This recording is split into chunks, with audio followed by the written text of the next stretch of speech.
All right, so we're going to be looking at transformations this morning since we're on, coordinate. We did coordinate geometry and stuff. This is, along the same thread.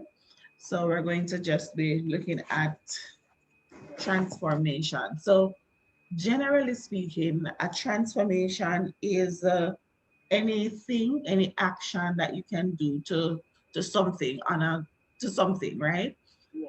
And that action can either reorder that thing. So let us say, for example, it's a shape that you have. That that uh, that action, that transformation can either reorder let's say it's a triangle. It can reorder the triangle, right? Yeah. It can relocate it, meaning it move from one, One thing to the other, right? It can reshape it, make it meaning, smaller or bigger. well, resize is smaller or bigger. Reshape is in terms of whether you turn it. So let's say a triangle look like this. Yeah. Reshape can mean, The opposite.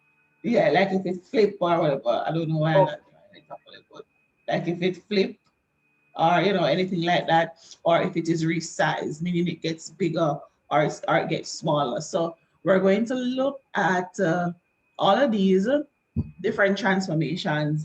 So today we're going to just look at two types of transformation.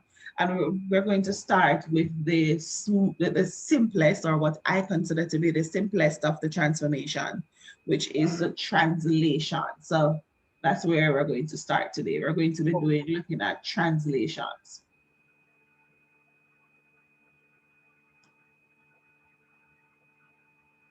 All right. So when we talk about translation, so let us say we have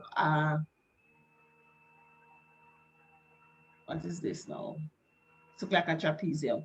Let's say we have this shape on a graph paper, but we're not plotting it on the coordinates here. Just let's say we have this shape.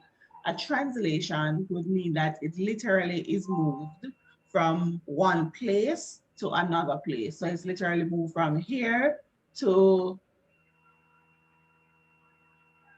here. It's moved to somewhere else. So translation refers to a displacement, meaning a movement. It moved from one place to another, or more simply put, it can be referred to as a shift, right? But I don't want us to just use a shift, because on your exam paper, you may see the word displacement, and I need you to be familiar with what, this terminology means, right? So that's literally what a translation is. It basically is moving, shifting an object from one place to another place, right? Now, Okay. all of this is taking place in our context on the Cartesian plane, right? That's Yeah. the same plane that you draw when you are doing Never. your thing. So I'm just going to quickly try and draw and number this. So you would be doing this on your graph sheet. 3, 4, 5, 6, 7, 8, 9, 10. 1, 2, 3, 4. All right. So let us say I have a I have a triangle, and I'm going to label my triangle. There a moment. Let me strategically replace these points. All right. So this is my triangle, and triangle is basically 3 points that I connect, 3 points that I plot on the Cartesian plane, and I connect them, right? So this first point, I'm going to call this A. This second one is B, and this third one is C. So let me just put translation here, just to remind us that that's what we're doing, right? So I remember we said translation is a shifting, right? It's a movement from one place to another of an object, right? So if we are going to describe this object, this triangle on our Cartesian plane, we're going to say it's a triangle,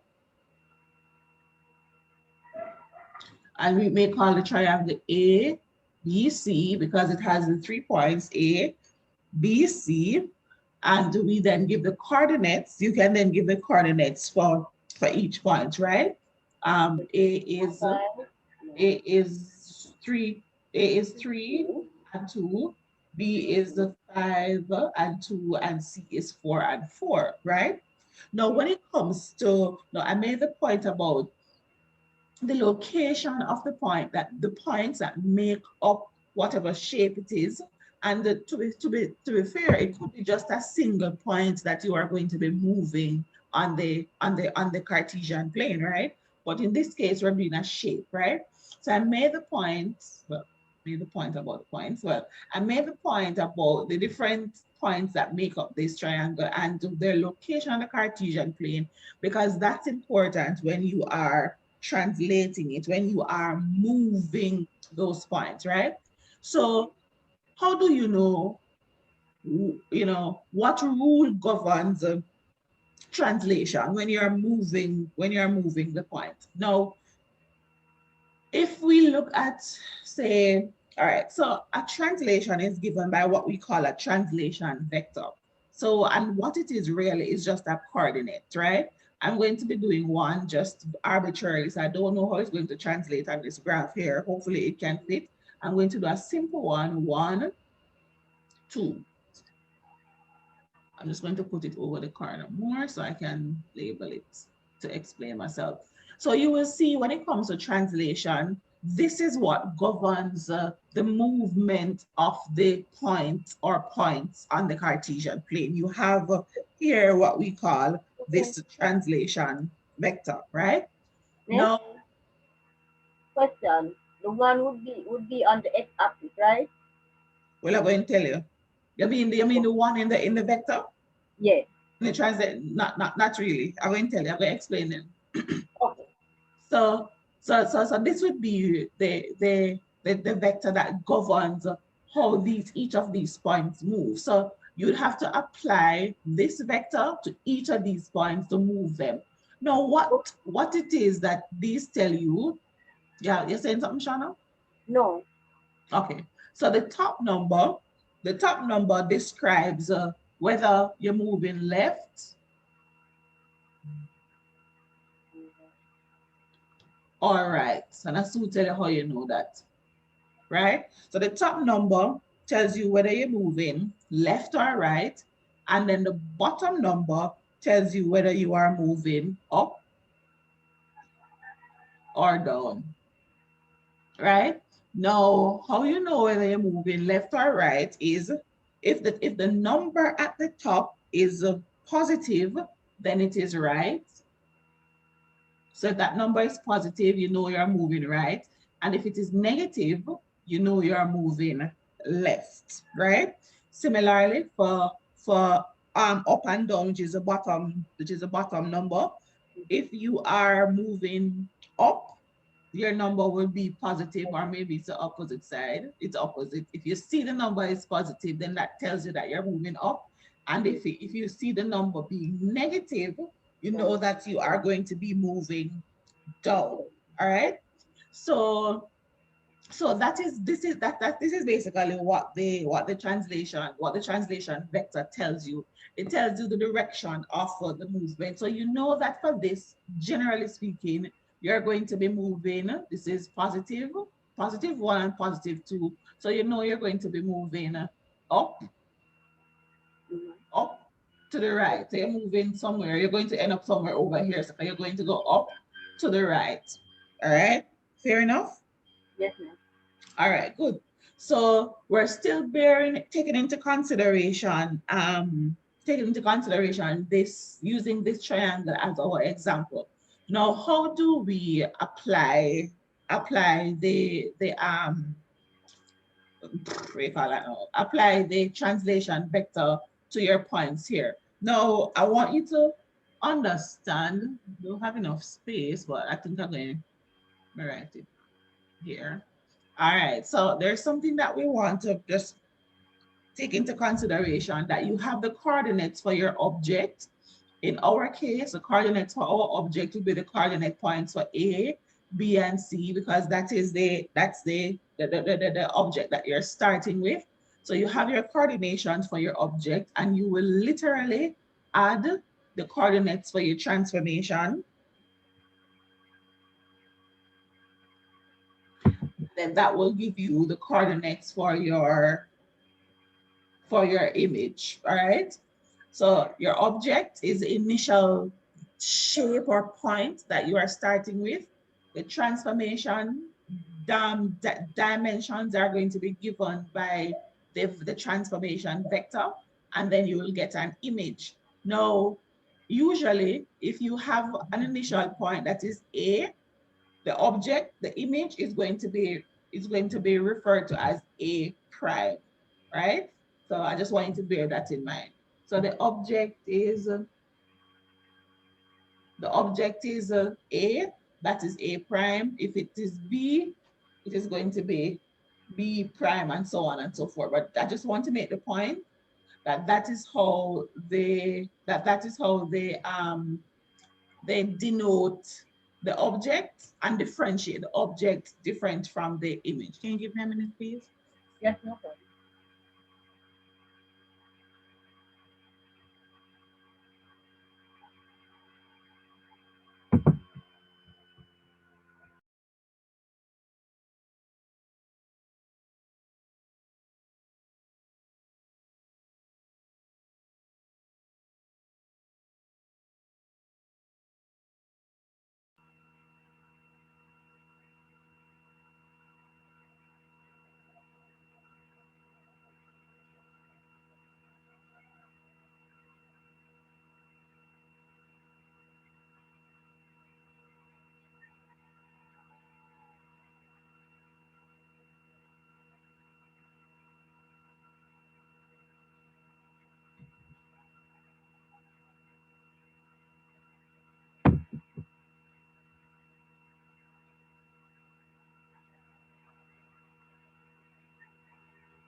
I need to remember to unmute myself. I started talking and I was muted. So bearing this in mind now, we're going to find the translation. We're going to apply this vector that I created here to this shape so that we can move them. Now, earlier you were saying if you know, the top number is X and the bottom number is Y. Where that comes in is when you are applying your translation vector. So let's do that for A. So if we're going to try to find A prime, which is the image of, which is the image of A, which is basically where the new A is going to end up after you move it, after you translate the triangle, after you shift it over, that's A prime. That is going to be the A, which is the object original coordinates plus the translation vector, all right? So what you would do now is you would put your X and Y in the same format as this. And when it comes to the coordinates for your object, you would put the X on the top and the Y on the bottom, all right? Okay. Because as you can see here, the top number will tell you left or right, and that has to do with the X-axis. Bottom number tells you up or down, so that has to do with the Y-axis, right? So you put, for your object, you put A. So for our case here, we have 3 on the X and 3 on the Y. So we put 3, 3, and then we can add, so that's a coordinate for our A object, and then we add our Isn't that 3 and 2? A 3 and 2? Yes, a 3 and 2. Thank you. 3 on the X, 2 on the Y. Thank you. Yes. So then we add our translation, our vector coordinates, right? A translation coordinate, which is 1 and 2. And then that will give you 4 and 2 and 2, 4 and 4. 4 and 4. So your new coordinates for A is for A prime is 4 and 4. Okay. Oh. All right. Okay.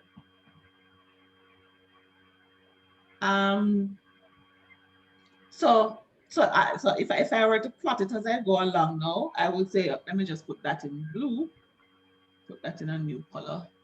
So if I'm to plot it as I go along, if I'm to plot as I go along, 4 and 4 is my new A, which is A prime. So 4 is here and 4 is here, which is basically the same place as my C. So that is my new A prime right there, right? So let's go again now. B. Now B is my next.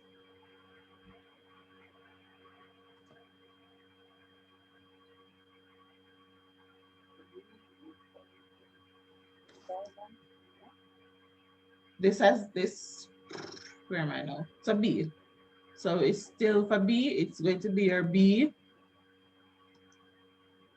So your B vector is 5 on the x-axis and 2 on the y-axis. 5 and 2 plus 1 and 2, which is a vector. And so 6 and 4. So that's our new coordinates for B, for the B image would be 6, which is, and 4, which is here. Put that in blue, which is somewhere here. So I'm putting B image here. And I didn't put A here because it's the same place as the C. So that's where that would be. And for our C, it would be our C, original C coordinates plus our translation vector. So we would have, so original C coordinates are 4 and 4, right?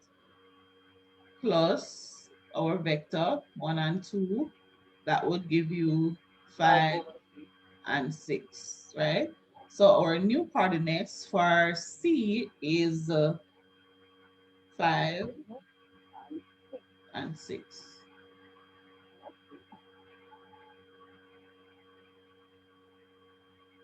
So that will be C prime, and that will be our new triangle. And that will be our new triangle, right? So as you can see, the triangle stays the same. It doesn't change direction. It doesn't change shape. All it does is just moves. It just shifts, right? That's all that happens, right? So just very important for you to understand when it comes to translation is that no point is changed, right? So there is no, well, no point is unchanged. So for every point in the object that you are doing, so in this case, it's a triangle which has 3 points. For each of those 3 points, all of them has to be changed. So all of them, if you're moving the entire object, all of the points have to be moved also, right? So no point will remain unchanged. However, the shape of the object is always preserved, right? So let me just write those down. So 1, no points remain, no point is unchanged.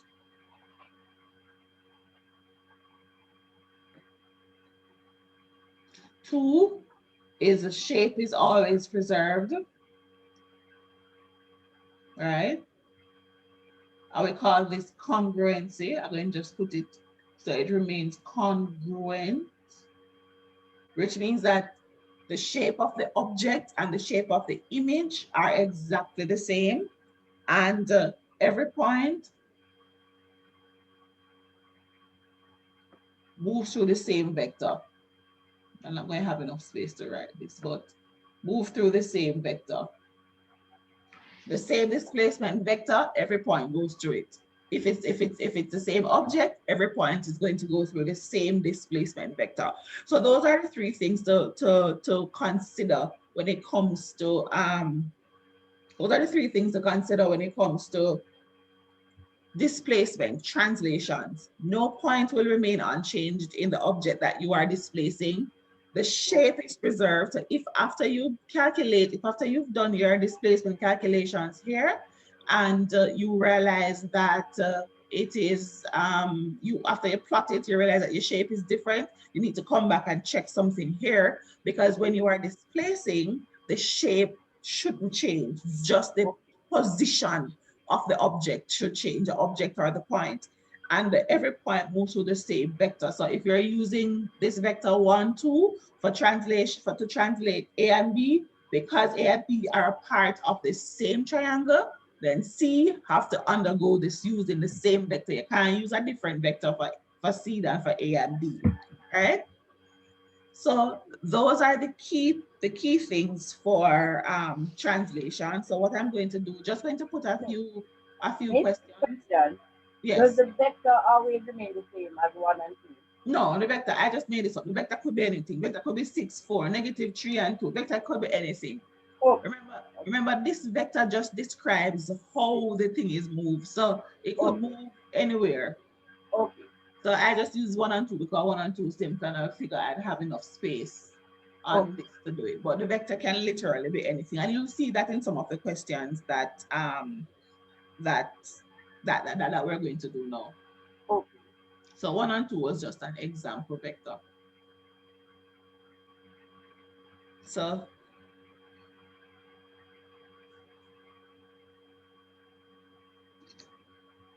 I'm just going to give you some question. If you don't have a graph paper to plot, you can just sketch it and plot it like I have, but ideally, usually, you plot this on some type of graph paper, all right? Okay. So I'm just going to write it down, give you a few minutes to work it, and then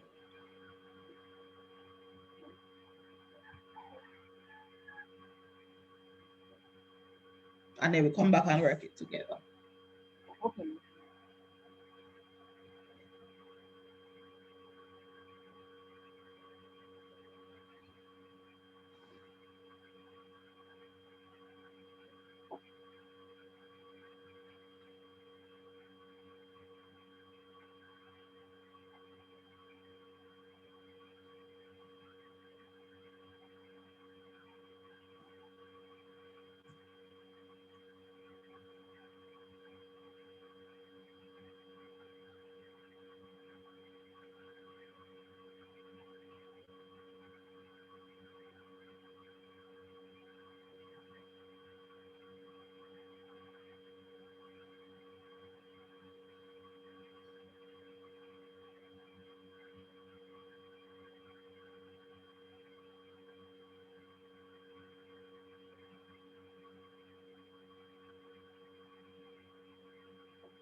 All right, so there you go. So that is,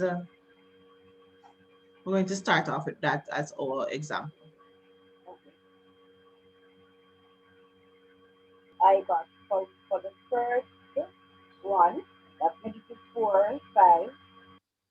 So 2, like over negative 6, about negative 3 and 1. And negative 3, negative 1. So you're negative 4 and 5 plus the 2 and the negative 6, that would give you negative 2 Negative 2 and negative 1. Yes.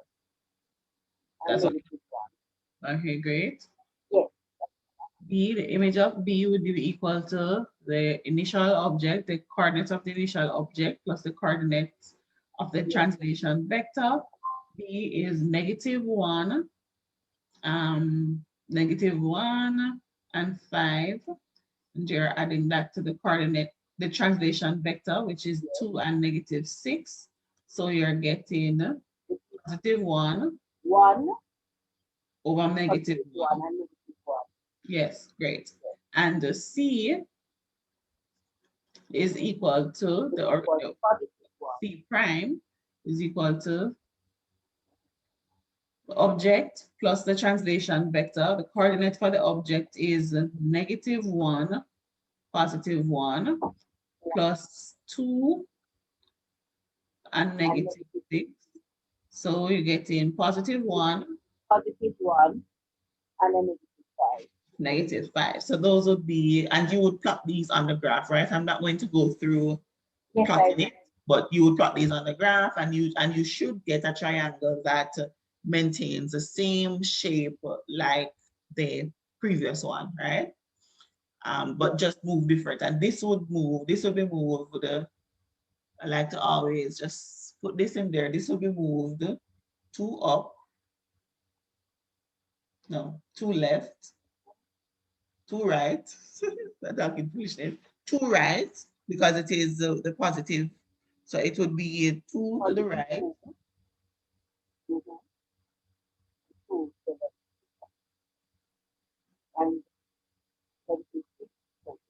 And then this would be 6 now down.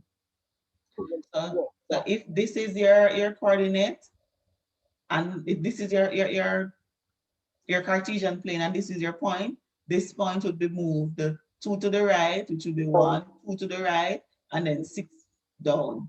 And you literally could count and do that for each of them. Even if you didn't work out this, you literally could do 2 to the right for each point, 2 to the right, and then 6 down. All right. So just bear that in mind. All right, so let's go now. Let's do this one. The image, I'm going to give you a chance to do it first, and then we do it together. The image of the point -5, -4 under a translation is 1, 2. What is the translation vector? So -5, -4 is original, and the image of it is 1, 2. When you translate it, they're asking you for the translation vector.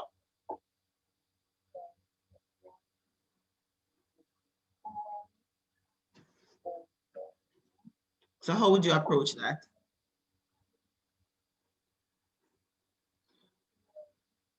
Hmm? I mean, what I'll do, I'll do the same. I'll add -5, -4, plus +1, +2, and end up with -4, -2. So it would be a straight line. Would be a line Why? So why would you add them? in order to see where it would move, how far it would move, to But change its position. But remember, let's go through this now. So it says the image of the point. So that means Yes. the image of the point, you already have the image. So they're telling you that there is a point, -5, -4, those are its coordinates. And the image of this point under our translation is 1, 2. So the image is 1, 2. The original is -5, -4 under a translation. But they don't know, they haven't told you what is the translation vector. So they want you to find out what the translation vector is. So all right, so let's go back a little. So usually if we're finding translation, when we're doing this, we have our original formula, which is A. Let us say our point is A, right? So the image of A would be equal to the original coordinates of A plus the translation vector, right? In this instance, they have given us the original point, which is -5, -4. So this original point can end up right here. So we just tick that off. We have this, we have the original point, and it says the image of the point, -5, -4, under a translation is 1 and 2. So we have the image. So the image is 1 and 2. What is the translation vector? So this now is what you're being asked to find. So, right. So what is, so you're not, subtract. right. So you have to make sure you read the question properly. So all I would do is just rearrange this formula to say, right, to say A prime minus A equals to the translation vector. And so all I would do, as you say, is subtract. So A prime is 1 and 2, that's the coordinates for the image, minus A, which is the object, which is -5 and -4 equals to my translation vector. So now I need to subtract these. 1 minus -5 gives me what? 2 minus -4 gives me what? +6. So my translation vector is 6, 6. 6 to the right, 6 up. Right. So this is my translation vector. So make sure when you are reading these things, you read them properly. Okay. So So I'm writing it off. okay.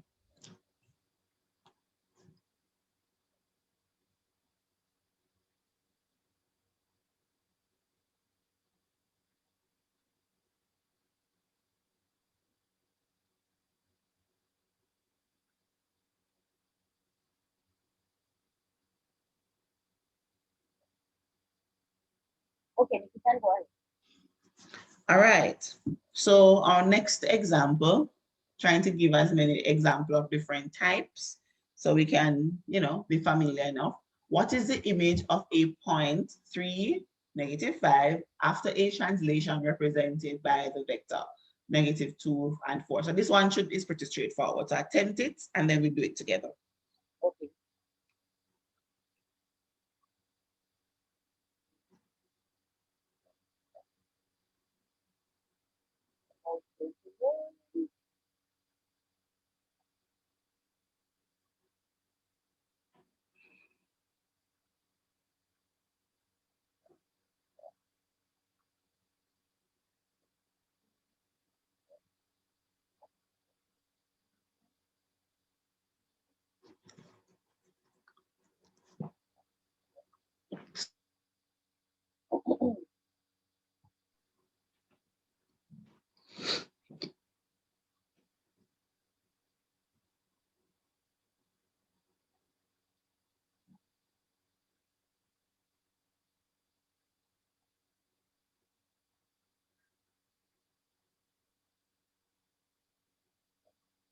Okay.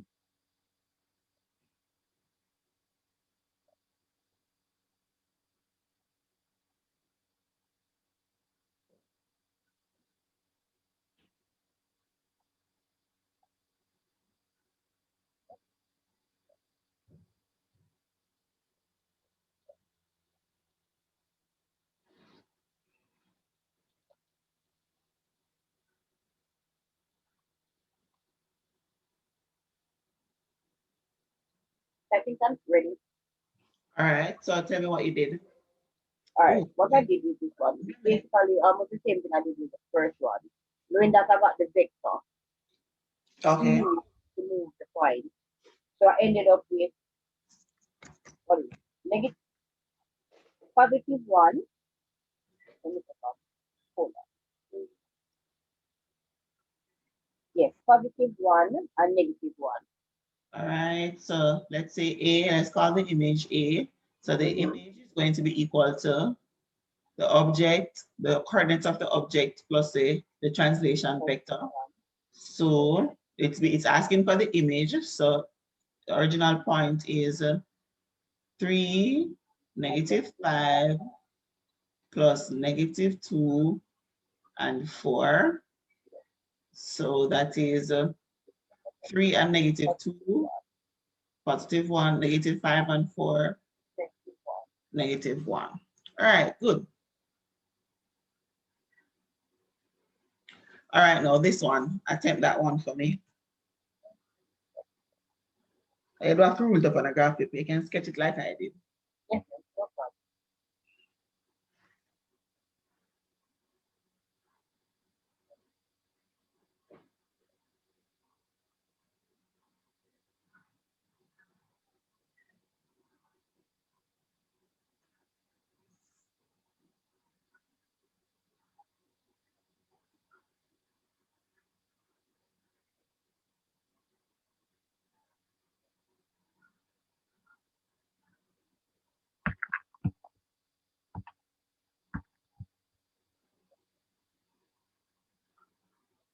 If I'm thinking correctly, B would be in line with 2 or 3. So let me tell you what I have. One is A, sorry, A is A 10 is and 1, B is okay. 12 and 2, and C Okay. is 11 and 3. Okay.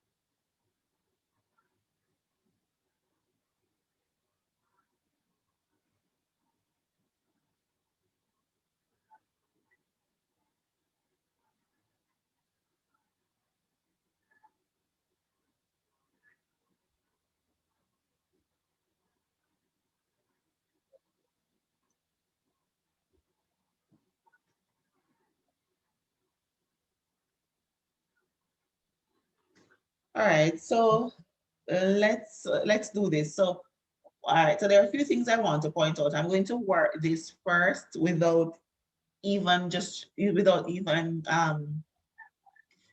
doing the addition with A prime equals, A plus B plus C equals whatever. So what I'm going to do is to just show you, this is a translation vector. And when you start doing translation, this is exactly how it works. So just wanted to show you this alternate way, just to show you that it's just a practical way.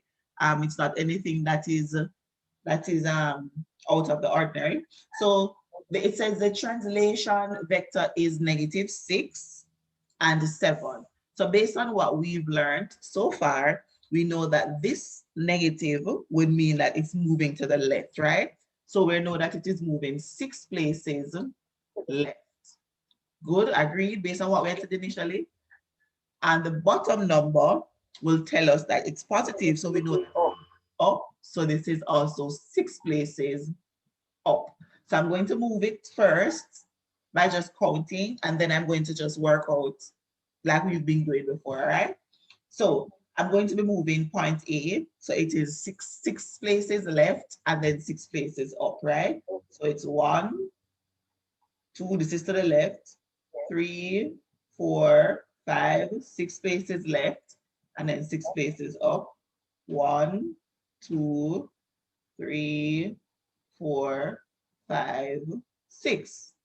What did you get for your coordinates for A? 4 and 8. 4 and 8. 4 and 8. All right, look at how many go. So I have 4, 1, 2, 3, 4, 5, 6. I'm getting 7. All right, so let me just. The vector, the bottom 7. Move it 10 place up.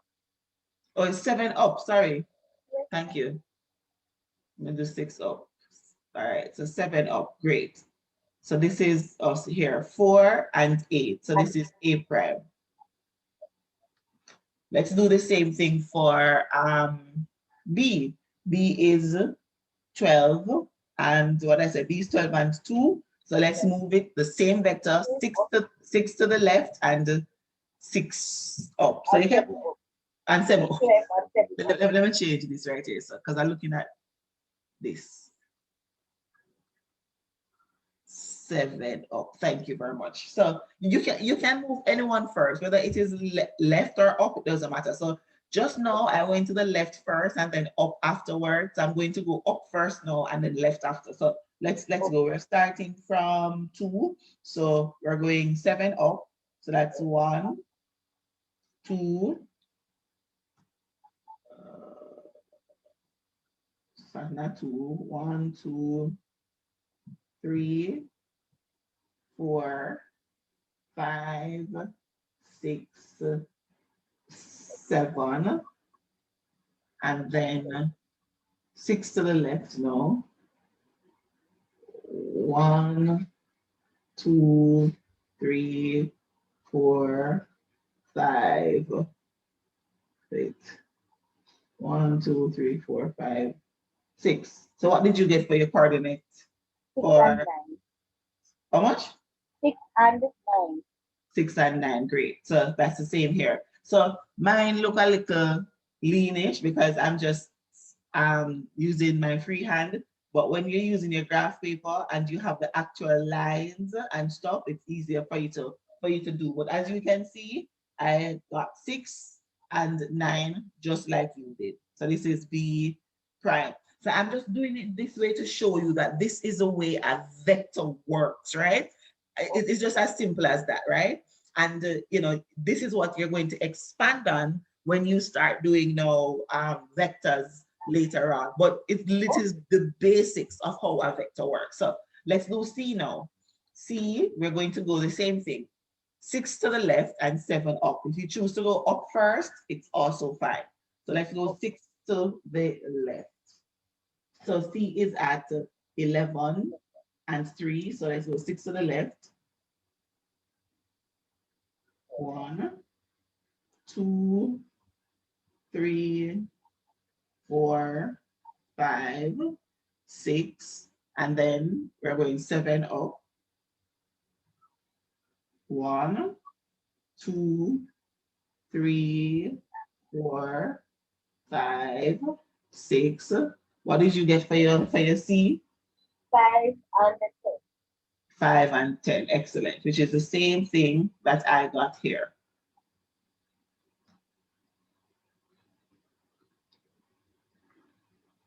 Great. So these are the dots that you see I put here. I only put them because I don't have the lines on my thing here. But when you have your graph sheet, you just would need to point on it and count, right? But it's the point being made that it's the same coordinates that you would end up with if you count based on what the vector states and if you add it, right? Now I show you this for well, one reason, just to usually when students reach the vectors, vectors seem to be this difficult thing, and it's not. This is the basics of vector, just something that shows you how something moves, right? But separate and apart from that, there would be times, for example, in your multiple choice, where if you get a question about a matrix, so say they give you a little grid with a little graph paper, and they put probably like a T on it, something that looks like this, right? And this have whole heap of points. 1, 2, 3, 4. How much points are this here? This have whole heap of points. 2, 4, 6, 8. This have 8 points, right? And this is a multiple choice question, and they give you a vector and say, what would be the coordinates for the, or something like that. Point I'm making though is that there will be times where it's not, you don't have to go through the whole adding them up like normal, right? You need to know how to add them up though, because if you are given an expanded question, then you need to know how to, but you also need to appreciate this sort of shortcut way so that you can understand it, because not all some questions don't require you to spend a whole heap of time on it. Other questions do. For those that don't require a lot of time, this is fine, right? If they just ask you for an answer, like in a multiple choice question, and they give you 3 different grids, 4 different grids, and say, if you move it by a translation vector 6 to 7, where would it end up? And they give you 1 would it end up here, 1 would it down there. What you understand? You can simply do the counting and decide. You don't have to go through and add up all of them or what, you understand? So I wanted to show you this way because we've been adding them up and doing it, which is the correct thing to do, right? But also, I want you to understand the concept of what this translation vector means. I don't want you to just look at it as numbers that you add up. I want you to appreciate what that vector is, right? Because I think that underlying understanding will help you, with different types of questions. It's easy to slot something. Understanding it is better for you because you don't know how a question will come shaped. And if you understand the concept, it makes it easier for you to interpret questions and apply the concept. All right. So are we good? Yes, so far. All right, great. So we're going to, so are we good with the translations? Because we're going to move on from translations now. Yes, translations so far. Good. So I did say we're doing 2 today. So we're doing translation and we're also going to be doing enlargement. And I did say translation would probably be in my mind at least, the easiest of all of them. So we're going to do, or not probably not easiest, but probably the most straightforward. So let's look at enlargement. All right. Now, enlargement is simply what it means, right? What it says. It says really that you're going to change the size of a thing.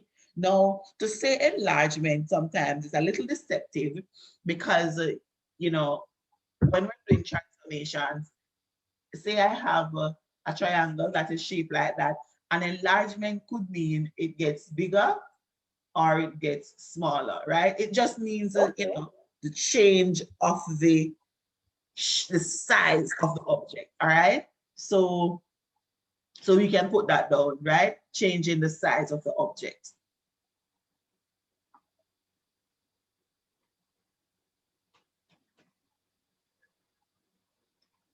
So that is really what we're looking at.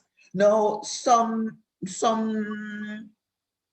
key things that we want to point out when we come to enlargement is that the shape of the object remains the same.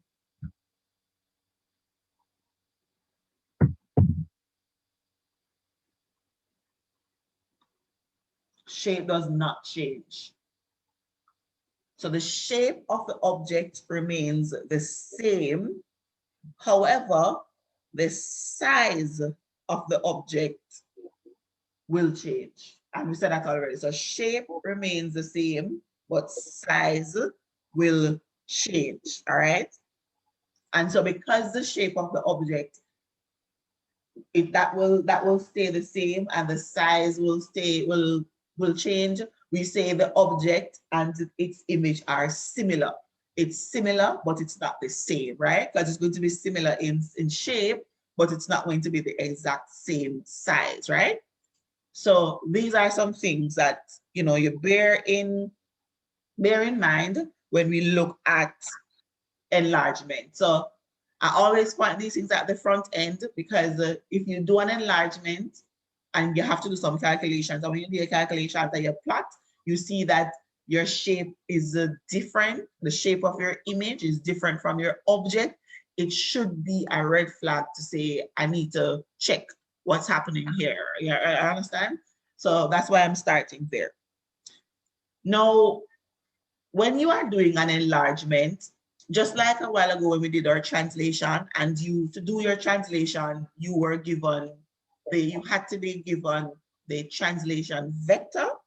In this instance, to do your enlargement, you will need two things.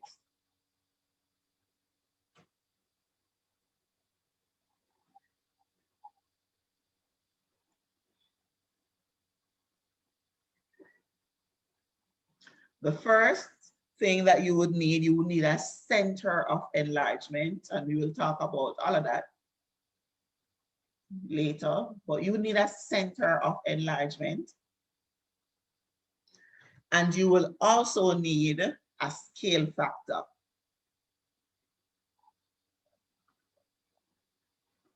Right? So the center of enlargement effectively tells you what is the point from which you're going to be enlarging this thing. And the scale factor tells you by how much is the size of the object going to change. All right. So those are two things. So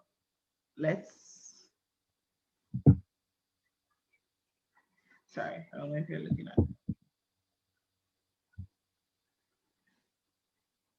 All right. Were you writing? I'm finished writing. All right. So let's move on. Let's look at some properties now before we go further. Now, when you're doing an enlargement, when it comes to your scale factor, when the scale factor is a number that is greater than 1, each of the points, each of the lengths will need to be multiplied by the scale factor, right? So let me see if I can write that down. I just give you some pointers before we move on. Okay.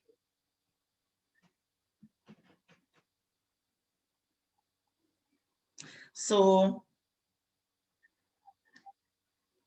all right, so let me just title this scale factor, just to give you some insight on the whole scale factor story. Math is, well, unlike what some people think, when some people think about math, it is thought, in a very negative light. But, the hope is that you would see math as a very dynamic and relatable subject. So let's think about this from a practical standpoint. You have a scale factor. If your scale factor is greater than 1, what do you think will happen? Remember, this is an enlargement. If your scale factor is going to get bigger. Right. So if your scale factor is greater than 1,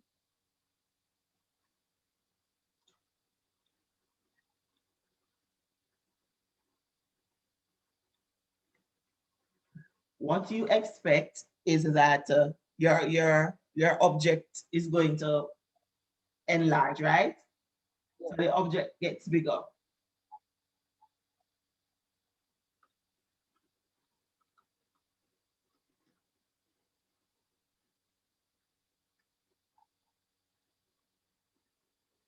Let's look at a second scenario. What if your scale factor is between 0 and 1?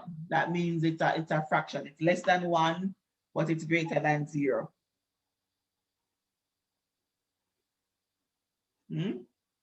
What happens then?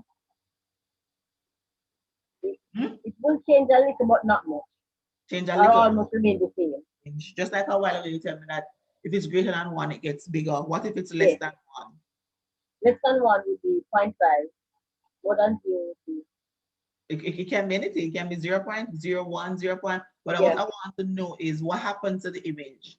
Does it get bigger? Does it get smaller? Does it remain the same? It gets smaller. It does get smaller. So the object will get smaller.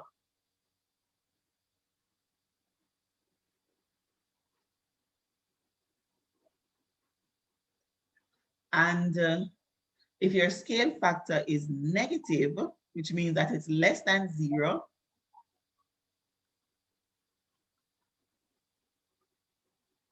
then your object becomes smaller. Well, not just, it becomes inverted. It flips. Inverted. Yes. Oh. It becomes inverted. It flips. It's upside down. Okay. Right? So, all right. So with each of these now, there is an impact also on your center of enlargement. So when you have a scale factor that is greater than 1, we agree that for the object itself, the object will be, put center of enlargement, a different color, the object would be bigger. However, in terms of the center of enlargement now, the image would be on the same side as the center of enlargement, but it would be farther away. So I'm going to just try and describe that, right? So this is in the first instance where your scale factor is greater than 1.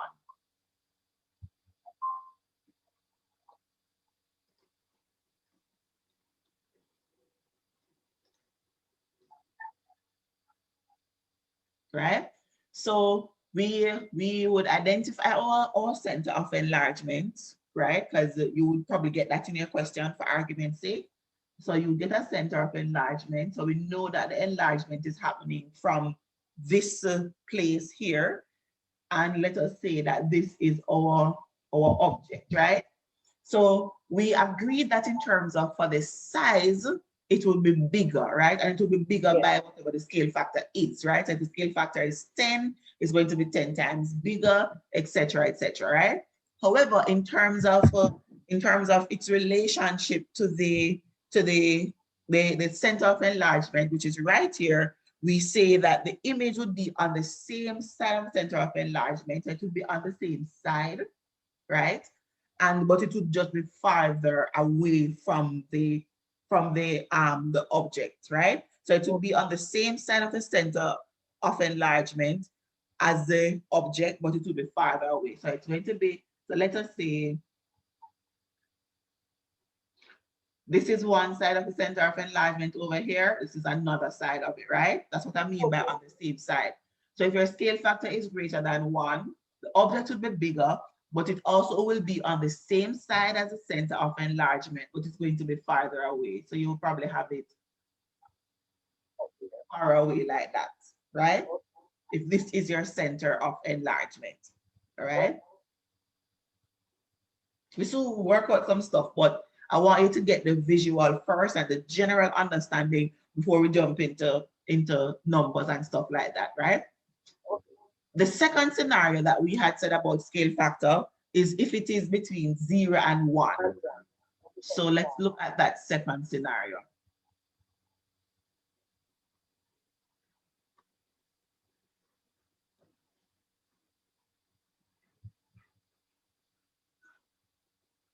Right? So again, I'm just going to put my center of enlargement here, right?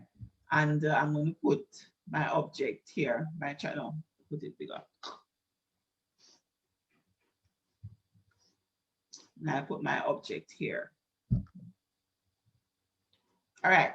So a scale factor between 0 and 1 is any fraction, any decimal, right? Any decimal less than 1, like a half, a quarter, a third, 0 0.02, 0 0.1, 0 0.8, any of those things. It's less than 1, but it's more than 0, meaning it's not a negative number, right? So we say that if your scale factor is between 0 and 1, then we know that the resulting image is going to be smaller in size, right?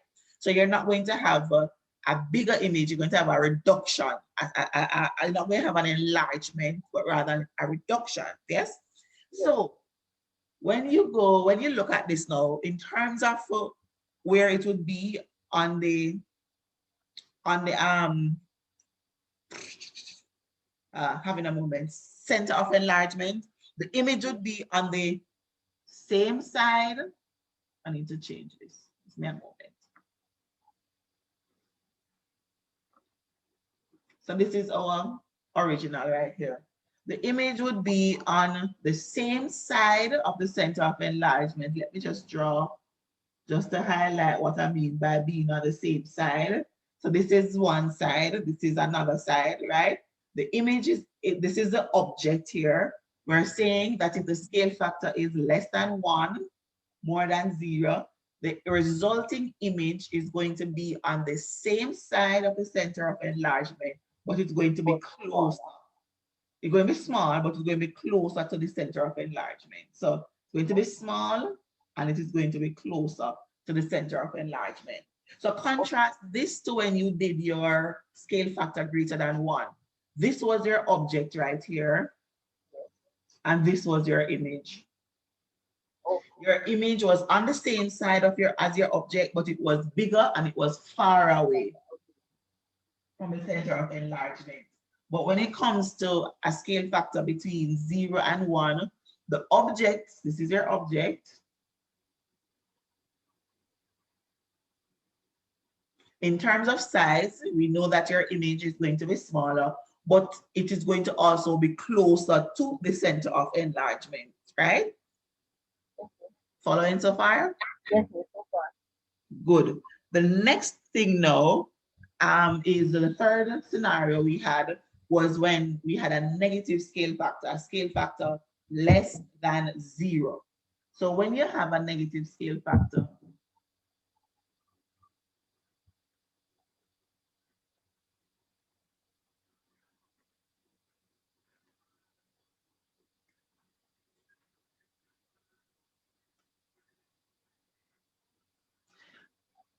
so let me just put our center of enlargement here. And I'm going to put our triangle here. Right, this is our object. And I just draw our dotted line to show the different sides of the center of enlargement, right? So when you have an image, well, an object, if the scale factor is negative, the image will be 1 on the opposite side of the center of enlargement, and it would be inverted. So your image would be on this side now of the center of enlargement, as opposed to the same side to be on the opposite side, and it will be inverted. This is kind of hard to invert because it's an isosceles triangle, but it will be flipped, it will be inverted. All right. So these are the 3 things to visually to bear in mind. All right. So let's work out an example. Any questions from these? I'm following so far. Following so far? All right, great. So I'm just going to write down a question and then we can work through it.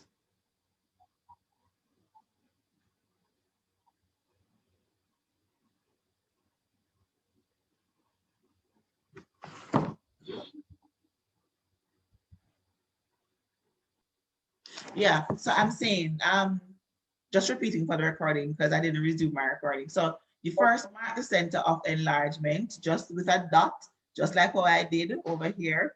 And then probably I should use this as an example. And then the second step is to draw a straight line from the center of enlargement to each vertex. So I'll do that. in a dotted line here. So that's vertex 1. From the center of enlargement to vertex 2. And to this third vertex here, because this is a triangle, so it's 3 vertex, right?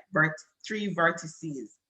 So that's my second step. And the third step is measure the distance from the center of each vertex and multiply it by a scale factor to get the distance. So for example, basically what it is, I want to know where my new object, where the vertex for each of these objects, where the vertex, each of these vertices, oh, a new color, where each of these vertices would end up in my enlargement, right? I'm putting the vertices in pink, right? So I measure from the center of enlargement to this vertice, this vertex, and say I get 2 centimeters, right? What I do, if my scale factor is 2, I multiply this 2 centimeters by 2, and then I would just measure from this.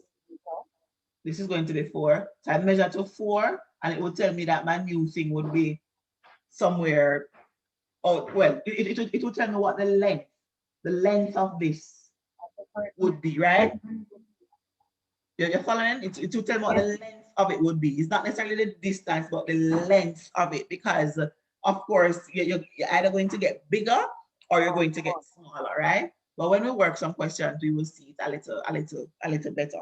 And you would need to do that for each of these lines that you would have drawn. Yes? Okay. You need to do that for each of those lines. The next step, I don't even have enough space, is just to join up the image points in the correct order to get the shape. So after you get the new points, you just join them up.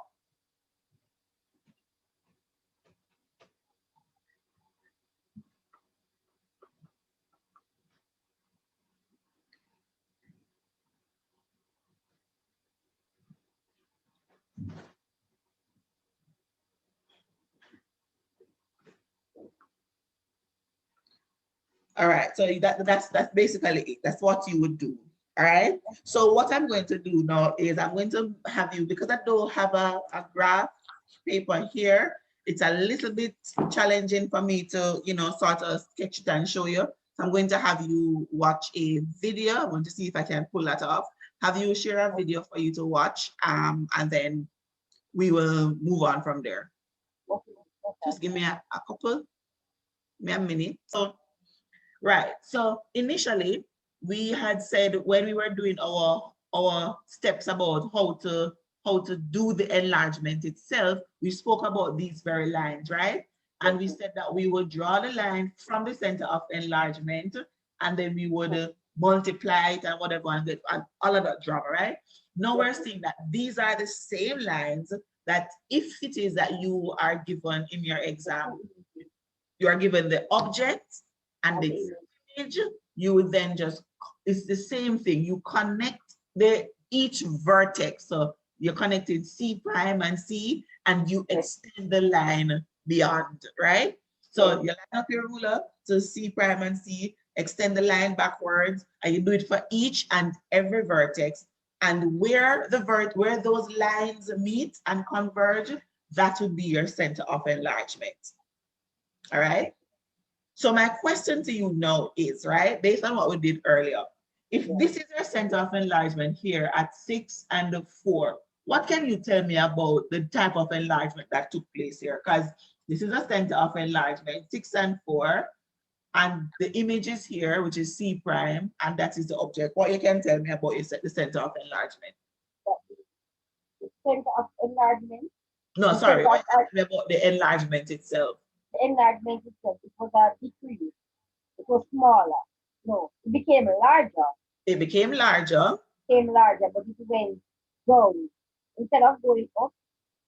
Well, what you have to think about it as is what side of the center of enlargement is it on? Whether it is on the left or the right, the same thing, right? But in this case, the important things are what we spoke of earlier. If you notice, the image is larger than the object. So we know that this is an actual enlargement. We know that the scale factor for this will be greater than 1. You agree with me? Because the image is larger than the object. So we can deduce that the scale factor is larger than 1. Because the image is getting bigger, right? Yes. Remember we went through this earlier. So I just connecting it for you to show you what we spoke about earlier, how you can use it to get information from your thing, right? So we know that. The other thing is that your image is farther away from the center of enlargement than your object. So you also can confirm that this is an actual enlargement. And let's go back to when we did this, right? This is your object, your center of enlargement. Your object is here, and your image is far away from your center of enlargement than your object. The scale, this is when it is the scale factor is greater than 1, right? And that's why we had gone through all of these different scenarios. So I'm just pointing it out because you know, quite often we learn these things and then we don't really appreciate how it pulls together. This is an example of how it pulls together. Here you don't have anything.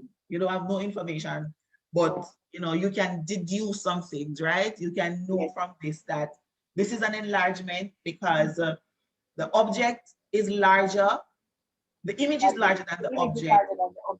And the object is farther away. The image is farther away from the object on this the center of enlargement, right? Yes. Any questions so far? No. Good so far. Good so far. Great. So the next example, we are going to. Thanks. Don't want nobody. So this is what we were doing earlier, where we were saying, how do we find the image if we get the center of enlargement, we get the object, and we get the scale factor? So here we have all of that. We have the object, and it's here on the graph. We have the center of enlargement. The question gives that as -5 and 2. So you just plot it and you just put it down, you know, like a big nice dot.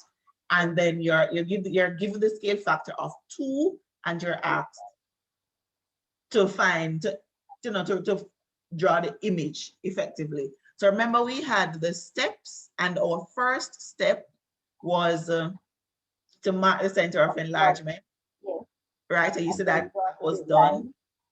And then the second step is to draw a straight line from the center of enlargement to each vertex, and so on and so forth. So we're going to watch him now follow these steps. Now, granted, persons tend to do things differently, but it should follow the same general step, all right?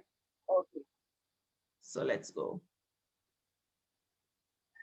Yeah, so I thought it would have been better to have it show you it on a graph sheet as opposed to me just jotting it down. It would take me an enormous amount of time as well. So for those persons who are just going to be reading the video, rewatching the video, the gap that you will see for enlargement is going to be a video link that you will be sent, a YouTube video link, and you can use that for the gap, all right?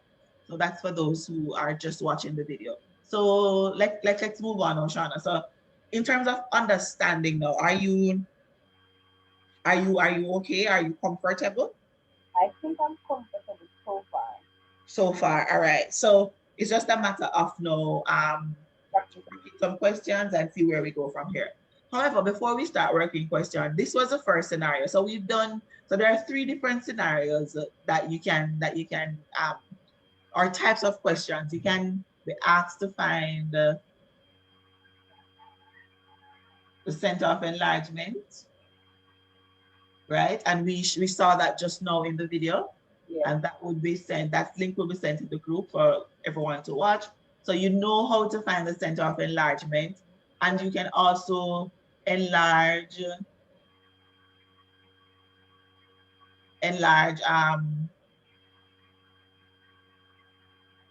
by a positive factor. So the other 2 types of question, you need to learn to enlarge by a negative factor or by a fraction, a negative factor.